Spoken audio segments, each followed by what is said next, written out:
प्रधानमंत्री मोदी ने वो कर दिखाया जो कोई नेता दुनिया का नहीं कर पाया।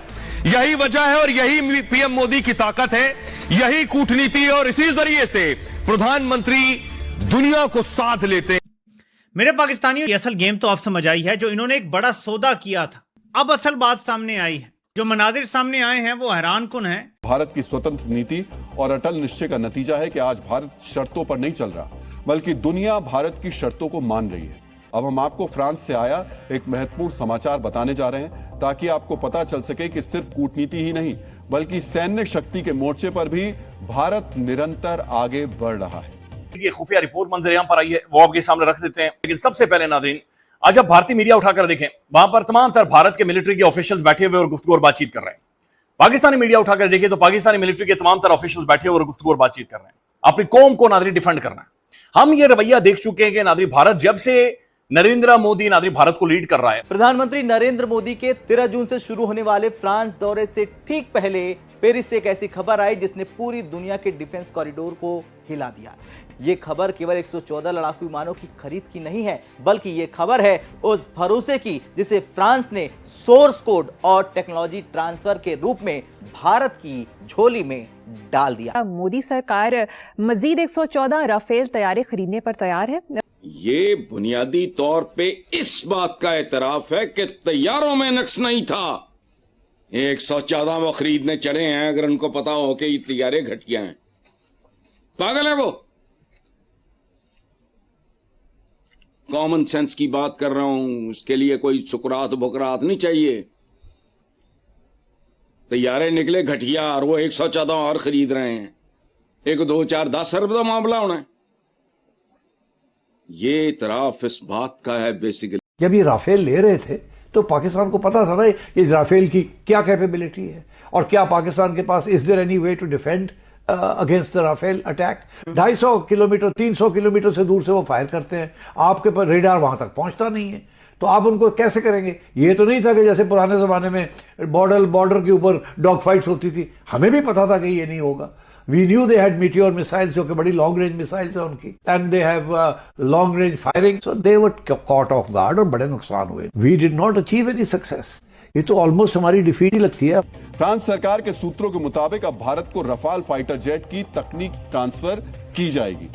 खबरों के अनुसार प्रधानमंत्री नरेंद्र मोदी की फ्रांस यात्रा के दौरान इस डील पर मोहर लग जाएगी। दरअसल भारत ने फ्रांस से 114 अतिरिक्त रफाल फाइटर जेट खरीदने का प्रस्ताव भेजा है। इन 114 जेट्स की डील के साथ रफाल की तकनीक साझा की जाएगी। इस टेक्नोलॉजी ट्रांसफर में रफाल के इंजन, ढांचे और अंदरूनी सॉफ्टवेयर की डिटेल्स शामिल होंगी। फ्रांस इस वक्त बड़ी सीरियस नेगोशिएशन कर रहा है, बल्कि उनको इंसेंटिव दे रहा है, डिस्काउंट्स ऑफर कर रहा है, स्पेशल पैकेज जिसको कहते हैं वो दे रहा है कि हम ये भी आपका कर देंगे, हम मेंटेनेंस भी करेंगे, हम बाद में टेक्नोलॉजी शिफ्ट भी करेंगे। वो क्यों कर रहा है? वो एक फ्रेज हम बोला करते थे, जालिमो मोदी आ गया है। तो जालिमो मोदी आ गया है और मोदी सरकार ने डरा डरा के तरा निकाल दिया। अब देखें, ये तो होता है जब जंगी हालात हो, जंगें हो रही हो, तो उसमें जब कोई एक हमला करने वाला हो तो इस तरह तो होता है। इस तरह के कामों में क्यों उदास फिरते हो, नहीं क्यों घबराए फिरते हो गर्मियों की शामों में। वो मैं देख रही थी कि कोई लिख रहा था कि घबराना, आप सबने घबराना जरूर है। वो खान साहब कहा करते थे ना, घबराना नहीं है तो घबराने का वक्त हुआ चाहता है। वो कहते हैं ना, रोजा खुलने का वक्त हुआ चाहता है, भाइयों घबराने का वक्त हुआ चाहता है।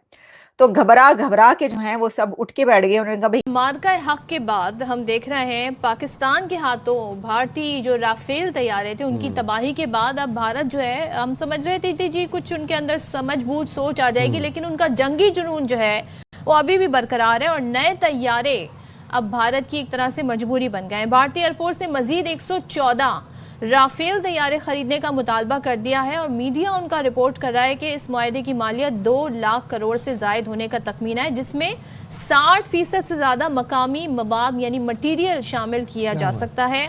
और भारतीय फजाइया मल्टी रूल ऑपरेशन सलाहियत वाले तैयारे चाहती है और वजारत दिफा टेंडर के बजाय बराह रास्त राफेल का इंतखाब करेंगे और इसे मेड इन इंडिया स्कीम के तहत भारत में बनाया जाएगा। अच्छा, तो ये भारत को कौन बताएगा कि जंगें जो हैं वो तैयारों से नहीं लड़ी जाती, वो हौसले से, अज़्म से और बहादुरी से लड़ी जाती हैं और स्किल्ड पायलट से लड़ी जाती हैं। दोस्तों, भारत की जो डिफेंस एक्विजिशन काउंसिल है उसने 28 अरब डॉलर के 114 राफेल फाइटर जेट्स की क्लियरेंस दे दी है। और ये सारे जो इसकी प्राइसिंग तो नहीं पूरी प्रॉपर पता, लेकिन दे हैव ऑल क्लियर्ड। और ये प्रपोजल बड़ा पुराना था। ये इंडिया ने जंग के बाद ये सोचा है कि उनको मज़ीद जहाज़ चाहिए। और ये आप समझ लें, ये पता कितना पैसा बनता है?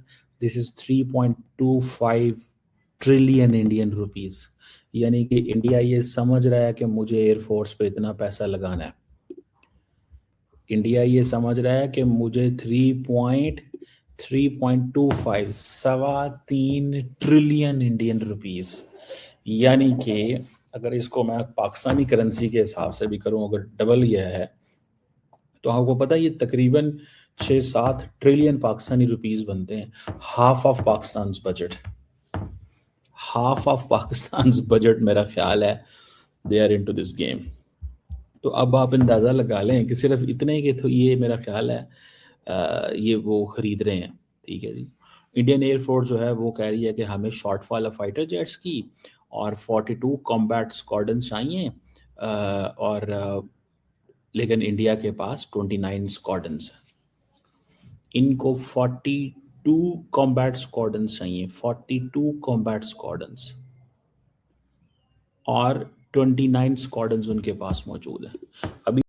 नमस्कार दोस्तों, जय हिंद। दोस्तों, पीएम मोदी को फ्रांस पहुंचने से पहले ही फ्रांस ने भारत के लिए गिफ्ट दे दिया है। जी हाँ दोस्तों, जिस सोर्स कोड को लेकर इतने दिन से फ्रांस ये मना करते आ रहा था, अब भारत को फ्रांस ने सोर्स कोड दे दिया है।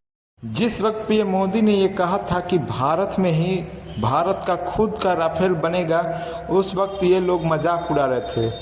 आज उनकी बात कही हुई सत्य हो रही है। दरअसल दोस्तों, अब भारत में ही इंजन से लेके उनके कई ऐसे टेक्नोलॉजी पार्ट है जो अब भारत में ही बनेंगे और उसको फ्रांस और भारत मिलकर बनाएंगे। और ये सब देखने के बाद पूरी दुनिया हैरान है और पूरी दुनिया परेशान है कि भारत कितनी तेज़ी से और किस गति से आगे बढ़ रहा है, जिसको रोकना मुमकिन ही नहीं है। और ये सब देखने के बाद पाकिस्तान सीख रहा है। दोस्तों, वीडियो पसंद वीडियो को लाइक कर, शेयर कर, चैनल को सब्सक्राइब करें। मोदी साहब जो है ना वो कह रहे हैं कि इंडिया फ्रांस एक नया चैप्टर है। इंडिया और फ्रांस एक नया चैप्टर है। This is what they are saying. और वो कह रहे हैं जी कि this is a force for global stability. It basically Germany and France are the two countries, those who have the capability और those who are being considered as nations. They are major player